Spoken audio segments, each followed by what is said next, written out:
y a un peu de ça. Là, typiquement, j'ai un contenu que je sais qui peut partir viral.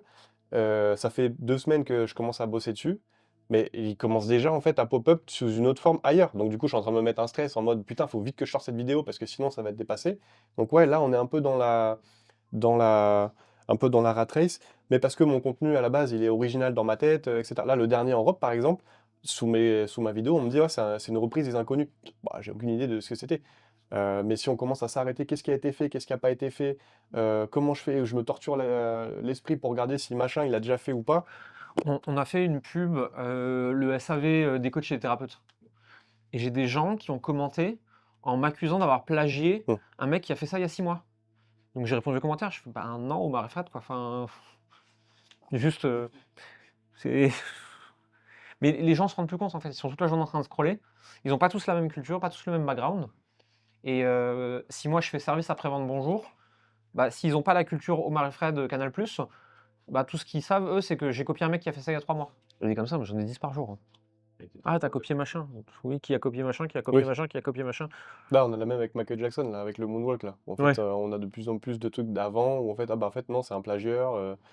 Bon bah, enfin je trouve que la mentalité dans laquelle là on est aujourd'hui, elle est un peu, elle est particulière quoi. Donc, c'est facile de critiquer, c'est facile de, donc Je pense qu'il y a beaucoup de gens en fait qui n'ont pas la notion de culture du truc original d'il y a 20 ans et qui voient juste la trend social media des 3 derniers mois et qui pensent que du coup tu es une copie de la trend social media des 3 derniers mois et qui voient pas qu'en fait, enfin, c'est comme si demain matin on commence à tous faire des vidéos en gueulant Waza et qu'il y a un mec qui dit ouais mais en fait j'ai vu cette trend déjà sur TikTok.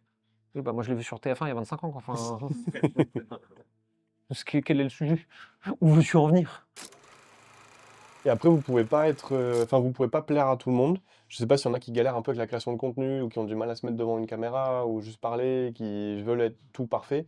En fait, il y aura toujours un sgeg pour vous dire que ce que vous faites, c'est pas bien. Moi, ça fait 5 ans que je fais du contenu, enfin même un peu plus, ça fait 7 ans que je fais du contenu. Bah, les gens trouvent toujours un truc à redire. Même un contenu expert, il plaît pas. Les gens qui regardaient mon contenu expert pour le critiquer entre eux, bah, aujourd'hui, du coup, peut-être kiffent mon contenu et inversement avant. En fait, si je commence à m'arrêter, est-ce que ça va plaire à mon marché ou est-ce que machin, bah, je fais plus rien en fait.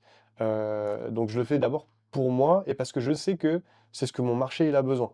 Moi, typiquement, bah, je sais que mon marché, il en a plein le cul de voir des mecs de 18 piges qui ont fait 2 challenges et qui du coup se revendiquent head of sales parce que bah, tu as pris 100 calls et que donc ça y est, bah, en fait, tu as vu un challenge donc tu es head of sales.